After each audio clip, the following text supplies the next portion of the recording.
जय हिंद। आज चलते हैं, आज पढ़ते हैं जहाँ पे टॉपिक है इंडियन काउंसिल एक्ट 1919 और इंडियन काउंसिल एक्ट 1935। ये दो टॉपिक से आज दोनों टॉपिक्स को जानेंगे और अच्छी तरह से कोशिश करेंगे जानने के लिए। ठीक है, जब इंडियन काउंसिल एक्ट 1919 क्या था, ठीक है, एक एक्ट ये यहाँ पे है और एक एक्ट है 1935 जहाँ पे इंडियन काउंसिल एक्ट 1935। और बात किया जाता है जैसे हम लोग संविधान पढ़ रहे हैं, जहाँ पे संविधान के अंतर्गत ये दोनों अधिनियम की बहुत ही महत्वपूर्णताएँ थी। मतलब यहाँ से बहुत सारे पॉइंट हमारे इंडियन कॉन्स्टिट्यूशन के अंतर्गत शामिल की गई थी, जिस कारण ये अधिनियम को पढ़ना बहुत ज़रूरी भी है। ठीक है, और ये अधिनियम्स के ऐसे पॉइंट्स हैं जो हमारे इंडियन कॉन्स्टिट्यूशन के अंतर्गत शामिल किए गए, जैसे हम पढ़ेंगे और ये भी बात वहाँ पे करेंगे कि ये पॉइंट्स थे जो हमारे इंडियन कॉन्स्टिट्यूशन के अंतर्गत शामिल किया गया। चलिए आज चलते हैं और जानते हैं। ठीक है, और सबसे ये अपना बताइए, पढ़े ना? ठीक है, स्टार्टिंग करते हैं, पढ़ते हैं। Indian council act 1919। Indian council act 1919 क्या था? इसे हम लोग मॉन्टेग्यू चैम्सफोर्ड रिफॉर्म एक्ट के नाम से भी जानते हैं। मतलब ये कह रहा है कि इसे मॉन्टेग्यू चैम्सफोर्ड सुधार अधिनियम के नाम से भी जानते हैं। जो इंडियन काउंसिल एक्ट 1919 आया था, इसे मॉन्टेग्यू चैम्सफोर्ड सुधार अधिनियम के नाम से भी हम लोग जानते हैं। ठीक है, ये अधिनियम को इसके नाम से भी जानते हैं, जहाँ पे मॉन्टेग्यू एक सचिव के पद पर था और ये चैम्सफोर्ड था उस समय के वायसराय था। ठीक है, ये दो व्यक्ति थे, चैम्सफोर्ड और मॉन्टेग्यू। जो मॉन्टेग्यू सचिव था और ये वायसराय था। क्या था? ये वायसराय था, ये क्या था? सेक्रेटरी था वहाँ के। ठीक, अब ये बात करते हैं कि जब 1919 के जो काउंसिल एक्ट आया था, इसके अंतर्गत ही पहला सेकंड बात करते हैं, जहाँ पे सेंट्रल और प्रोविनेंस के अंतर्गत, सेंट्रल का मतलब होता है केंद्र और प्रोविनेंस का मतलब होता है प्रांत, ये दोनों के बीच में जो विषयों थी उनकी डिविजन्स की गई। दोनों के बीच में जो विषय था उसका विभाजन किया गया, दोनों का विषय का विभाजन किया गया। जैसे वर्तमान में जो विषय क्या होता है कि जैसे हमारा केंद्र सरकार है, ठीक है, और राज्य सरकार है, तो इनका राज्य सरकार का कुछ ऐसा दूसरा विषय है और केंद्र सरकार का कुछ अलग विषय है, और दोनों अपने अलग अलग विषयों पर डिसीजन लेते हैं। जैसे मान लीजिए कि बिहार पुलिस है, तो ये किसकी है? ये पुलिस किसकी है? तो ये राज्य सरकार की है, जहाँ पे ये पूरी डिसीजन इस पर राज्य सरकार की होती है। वैसे ही बारे बात कर दीजिए, जैसे हमारा इंडियन आर्मी हो गया, तो वह सब पुलिस किसकी है? तो केंद्र सरकार की, उस पर डिसीजन केंद्र सरकार लेता है, राज्य सरकार कुछ भी नहीं ले सकता है डिसीजन। तो वैसे ही कुछ विषय थे, बहुत सारे सब्जेक्ट थे, जैसे ये सब्जेक्ट हो गया एक तरह से। ठीक है, जैसे राज्य के लिए अलग टैक्सेस हो गया, केंद्र के लिए अलग टैक्सेस हो गया। ठीक है, परिवहन हो गया, राज्य के लिए अब राज्य परिवहन अलग होता है, केंद्र परिवहन अलग होता है, उस पर डिसीजन अलग लिए जाते हैं। ये बहुत सारे इसमें क्या थे? सब्जेक्ट थे, और वो उस सब्जेक्ट को अलग अलग बांट दिया गया, मतलब डिविजन्स कर दिए गए कि ठीक है, ये केंद्र के लिए सब्जेक्ट रहेंगे और केंद्र इस पर काम करेगी और राज्य इस पर काम करेगी। ठीक है, नेक्स्ट बात करते हैं, जहाँ पे वायसराय एग्जीक्यूटिव काउंसिल्स के अंतर्गत यहाँ पे परमिट देंगे इंडियन को वायसराय कार्यकारी परिषद जैसे बोलते हैं, हम लोग हिंदी में बोलते हैं वायसराय कार्यकारी परिषद। ठीक है, इसके अंतर्गत टोटल सदस्यों की संख्या 6 थी। ठीक है, और पहले टोटल सदस्यों की संख्या 6 थी, जिनमें से एक भारतीय थे। हम लोग जैसे वहाँ पे बात किए थे, सत्येंद्र प्रसाद सिन्हा एक भारतीय थे जिनको नियुक्त किया गया था। पर वर्तमान में 1919 के अधिनियम के तहत ही इनमें टोटल संख्या 6 सदस्यों की संख्या 3 सदस्य भारतीयों को शामिल करने की बातें की गई थी। ठीक है, 3 सदस्य जिसमें से भारतीयों को शामिल करने की परमिट दी गई थी कि इनमें से 3 सदस्य भारतीय होंगे। पर यह परमिट नहीं दी गई थी कि जो इसका चीफ ऑफ कमांडर होंगे इस एग्जीक्यूटिव काउंसिल्स के, वायसराय एग्जीक्यूटिव काउंसिल्स के, वो भारतीय नहीं होंगे। वो कोई ब्रिटिश ही हो सकता है पर वो भारतीय नहीं होंगे। पर सदस्य के अंतर्गत में जो इसमें से 6 सदस्यों में से 3 सदस्य वो कौन होंगे? इंडियंस हो गए। ठीक है, इसके लिए ये अधिनियम आई थी। नेक्स्ट बात करती हैं, अगर ये अधिनियम के बारे में बात करती है, तो ये अधिनियम जहाँ पे महिलाओं को मताधिकार देता है, वोट देने का अधिकार देता है। इसके पहले महिलाओं को वोट देने का अधिकार नहीं था, पर ये 1919 के अधिनियम के तहत जहाँ पे महिलाओं को भारत में पहली बार उन्हें मत देने का अधिकार होता है, अपना वोट देने का अधिकार होता है, जहाँ पे वो अपनी मत देते हैं, किसी चीज़ को चुनते हैं। ठीक है, अपनी मत के द्वारा। जैसे हम लोग वर्तमान में तो अपने राज्य सरकार या केंद्र सरकार को हम लोग चुनते हैं। ठीक है, अपने मत के द्वारा चुनते हैं कि नहीं, अगर ये व्यक्ति है तो हम अपने मत, सभी व्यक्ति अपना मत देता है और चुनता है कि नहीं, ये व्यक्ति अच्छे हैं, ये हमारे लिए कार्य करेंगे। तो वैसे ही पहली बार महिलाओं को भी मत देने का अधिकार दिया गया कि महिलाएं अपनी वोटों से लोगों को क्या करें? चुने, जो उनके लिए क्या करें? कार्य करें। ठीक है, तो मत का अधिकार दी गई थी महिलाओं को, पहली बार दी गई थी। ठीक है, यहाँ पे एक दे रहा है सेक्रेटरी इनकम। ये सेक्रेटरी इनकम, ये टॉपिक क्या है? सेक्रेटरी इनकम की अगर बात करते हैं तो पहले जो 1919 के एक्ट के बारे में बात करते हैं, इसके पहले जो सेक्रेटरी का इनकम दी जा रही थी, जो सचिव यहाँ पे कौन है? मॉन्टेग्यू है। मॉन्टेग्यू को जो इनकम दी जा रही थी वह भारतीय राजस्व से दी जा रही थी। ठीक है, भारतीय राजस्व से दी जा रही थी। और यहाँ पे ये कहा जाता है इस अधिनियम के तहत ही कि नहीं, मॉन्टेग्यू को जो, मतलब जो भारतीय सचिव को जो जो पेंशन मिल रहा है, जो इनकम मिल रहा है मंथली, वह ब्रिटिश रेवेन्यू से दी जाएगी, वो भारतीय रेवेन्यू से नहीं दी जाएगी। क्योंकि ये जो कार्य व्यक्ति कर रहे हैं, जो मॉन्टेग्यूज है, जो सचिव हैं, ठीक है, वो किसके लिए कार्य कर रहे हैं, वो ब्रिटिश सरकार की तरफ से नियुक्त हुए हैं। तो उनको जो पैसा मिलनी चाहिए वो किसके थ्रू से मिलना चाहिए, ब्रिटिश सरकार से मिलना चाहिए, प्लस ब्रिटिश रेवेन्यू से मिलना चाहिए, ठीक है। पर इनको जो पैसा दी जा रही थी, कहाँ से दी जा रही थी, इंडियन रेवेन्यू से दी जा रही थी, जो भारतीय राजस्व थी उससे इनको पैसा दी जा रही थी, ठीक है। तो इसको भी समाप्त कर दिया गया, ठीक। नेक्स्ट बात करते हैं, एक व्यक्ति है जहाँ पे लायोनेल कार्टिस, एक व्यक्ति है, ये व्यक्ति का नाम है लायोनेल कार्टिस, और इस व्यक्ति की एक पुस्तक है डायआर्की, ठीक है। डायआर्की पुस्तक ही है। डायआर्की का मतलब होता है कि द्वैध शासन, ठीक है, द्वैध शासन। और ये पुस्तक का भी नाम रखा डायआर्की, जिसका नाम से फादर ऑफ डायआर्की भी कहा जाता है। इसका नाम है लायोनेल कार्टिस, ठीक है। और इसी की पुस्तक में जहाँ पे द्वैध शासन के बारे में पूरी तरह से जानकारी मिलता है, इस पुस्तक के अंतर्गत, डायआर्की के अंतर्गत है, ठीक है, जहाँ पे भारत के अंतर्गत द्वैध शासन को लागू किया गया था, ठीक। कह रहा है कि अगर ये बात करते हैं लायोनेल कार्टिस के बारे में बात करते हैं, तो जो ये पुस्तक में डायआर्की के बारे में बात करता है, जहाँ पे अगर नेक्स्ट कानून के बारे में बात करते हैं, नेक्स्ट एक्ट के बारे में बात करते हैं, तो ये कहता है कि ड्यूल गवर्नेंस सिस्टम वॉज प्रोविनियंस, ठीक है। और भारत की जो प्रांतीय राज्य थे, प्रांतियों में जहाँ पे द्वैध शासन को लागू किया गया, केंद्र के अंतर्गत द्वैध शासन को लागू नहीं किया गया, पर प्रांत जो थे उसके अंतर्गत द्वैध शासन को लागू की गई, ठीक है।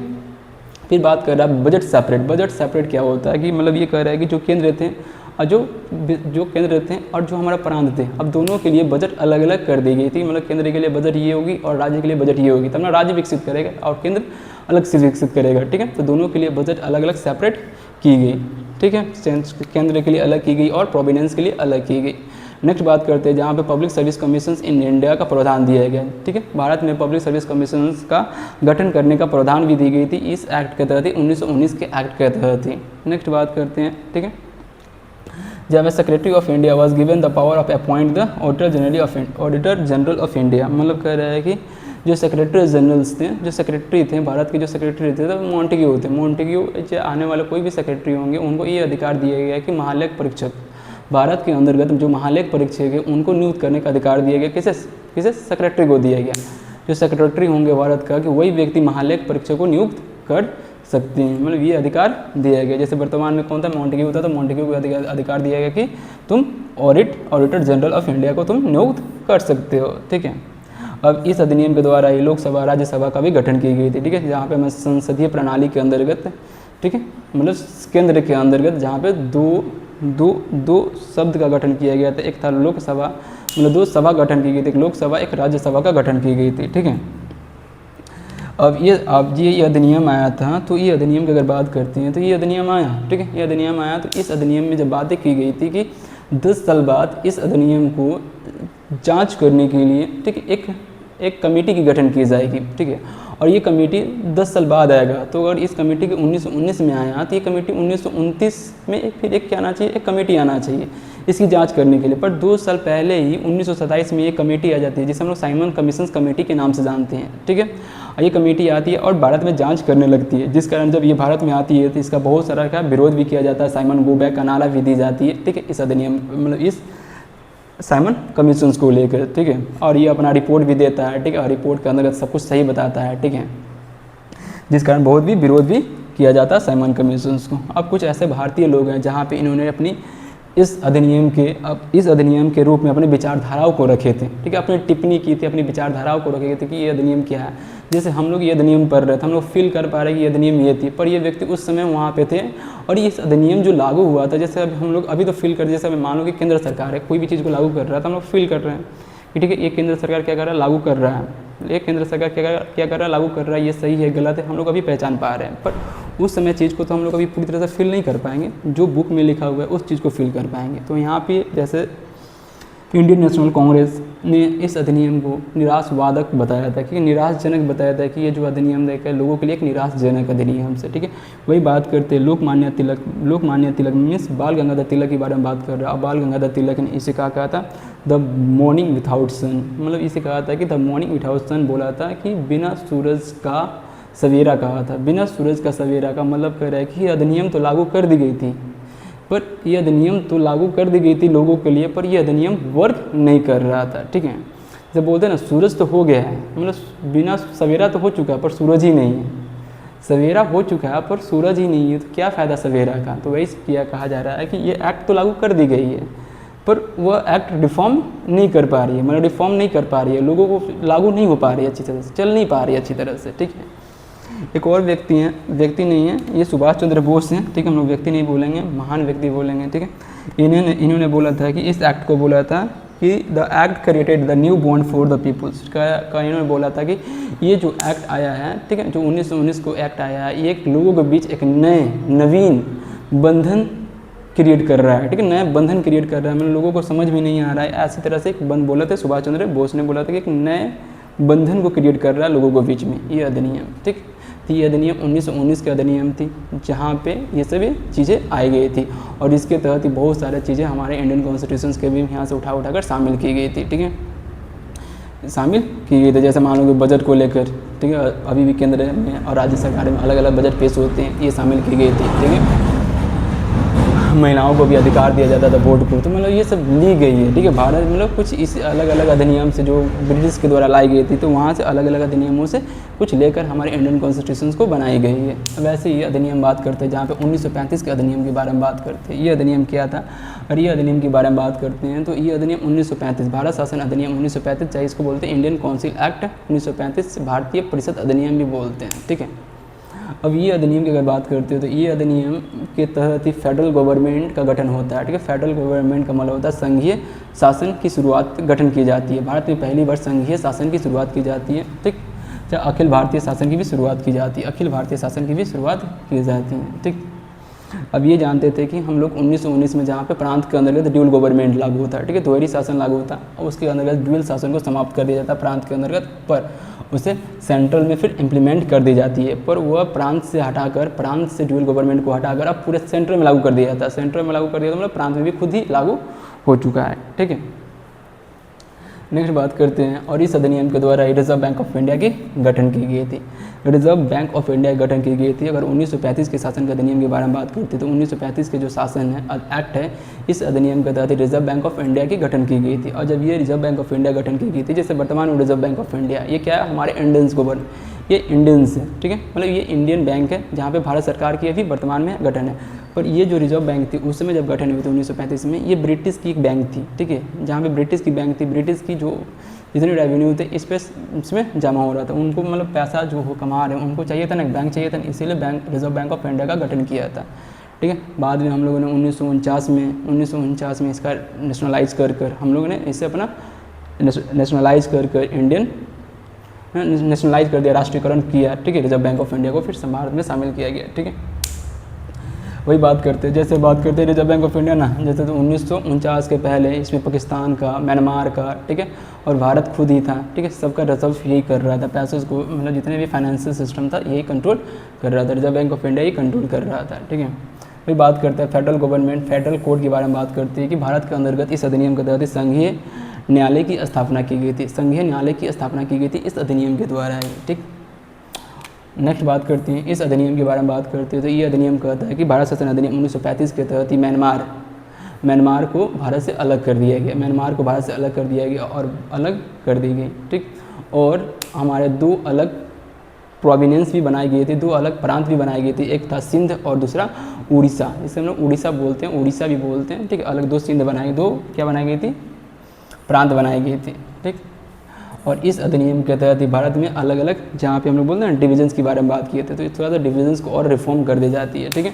जहाँ डिविजन्स को और सब्जेक्ट डिविजन्स को और रिफॉर्म कर दी जाती है, जहाँ पे फेडरल, संघीय सूची, राज्य सूची और समवर्ती सूची की गठन की, ये 3 सूची की गठन की जाती है, जहाँ पे टोटल 59 सब्जेक्ट रखा जाता है संघीय सूची के अंतर्गत, 54 सब्जेक्ट विषय रखा जाता है राज्य सूची के अंतर्गत और 36 विषय रखा जाता है समवर्ती सूची के अंतर्गत ही। मतलब ये सूची है क्या, कह रहा है कि मतलब कि ऐसे विषय हैं, कुछ ऐसे विषय हैं जिस पे सिर्फ राज्य ही डिसाइड करेगा, वहाँ पे केंद्र की डिसीजंस नहीं चलेगी, ठीक है, वहाँ पे राज्य ही इस पर डिसाइड करेगा, क्योंकि जिसे हम लोग संघ सूची बोलते हैं, ठीक है। मान लो कि एविएशंस को लेकर, तो एविएशंस को लेकर यहाँ पे केंद्र की कोई भी डिसीजंस नहीं होगी, वो पर किसकी डिसीजंस होगी, वो राज्य की डिसीजंस होगी, जो भी एविएशंस होंगे। जैसे रेलवेज पर डिसीजंस हमारा स्टेट गवर्नमेंट नहीं लेता है, वो कौन लेता है, हमारा सेंट्रल गवर्नमेंट लेता है, ठीक है। जैसे सैटेलाइट्स को लेकर ये सब सेंट्रल गवर्नमेंट डिसीजंस लेते हैं, ठीक है। तो वैसे ही कुछ राज्य सूची में चीज़ों को रखी गई है, सॉरी संघ सूची के अंदर रखी गई। और राज्य सूची मतलब जो राज्य डिसीजंस ले, इस पर राज्य का वर्क हो, मतलब राज्य इस पर डिसीजन ले सके, फुल्ली रूप से उस पर डिसीजन ले सके, उसे राज्य सूची बोलते हैं। जैसे अभी बात करते हैं बिहार पुलिस को लेकर, तो बिहार पुलिस पर डिसीजन कौन से लेगा था, राज्य सरकार लेगा, इसे राज्य सूची के अंतर्गत रखा गया है। वैसे ही समवर्ती सूची बोलते हैं, कॉन्करेंट सूची लिस्ट बोलते हैं, इसके अंतर्गत राज्य सूची और संघ सूची दोनों मिलकर इस पर डिसीजंस करते हैं, ठीक है। कुछ चीज़ें ऐसी होती है जहाँ पे दोनों मिलकर क्या करते हैं, डिसीजंस करते हैं, ठीक है। एक नेक्स्ट बात करते हैं कि यूनियन पब्लिक सर्विस कमीशन और स्टेट सर्विस कमीशन की गठन की गई थी। और इस अधिनियम 1935 का अधिनियम के तहत भारत में union service commission, union public service commission और स्टेट सर्विस कमीशन की गठन की गई थी, मतलब राज्य सेवा आयोग और केंद्र सेवा आयोग का गठन की गई थी। नेक्स्ट बात करते हैं और ये अधिनियम के बारे में बात करते हैं। तो ये अधिनियम election for Dalit caste, womens और लेबर क्लासेस, और कह रहा है कि ये अधिनियम जो 1935 की अधिनियम था, जहाँ पे महिलाओं के लिए जो दलित कास्ट थी, दलित जाति के लोग थे, जो लेबर क्लास के लोग थे, उन्हें अलग क्षेत्र, निर्वाचन क्षेत्र दी गई, उन्हें अलग निर्वाचन क्षेत्र दी गई, अलग निर्वाचन क्षेत्र का प्रावधान दिया गया, ठीक है। ये सभी लोगों के लिए कि इनके लिए अलग अलग क्या जाएगी, इनकी इलेक्शंस करवाई जाएगी, ठीक है। अब ये अधिनियम थी 1935, ठीक। अब यहाँ पे ये अधिनियम के बारे में कुछ विचार भी रखी गई थी कुछ व्यक्तियों के द्वारा, ठीक है। जहाँ पे पंडित जवाहरलाल नेहरू, ये भारत के प्रथम हमारे प्रधानमंत्री थे, जिन्होंने अपनी विचार कुछ रखे थे, और इन्होंने इस अधिनियम को दस्ता का घोषणा पत्र कहा था, ठीक है, दस्ता का घोषणा पत्र कहा था, ठीक है। वैसे ही मोहम्मद जिन्ना ने इसे पूर्णतः सरा हुआ कहा था, ठीक है। मतलब ये जो अधिनियम है पूर्णतः सरा हुआ अधिनियम है, मतलब कोई काम का अधिनियम नहीं है। एक है मदन मोहन मालवीय ने इसे कहा था कि ये एक्ट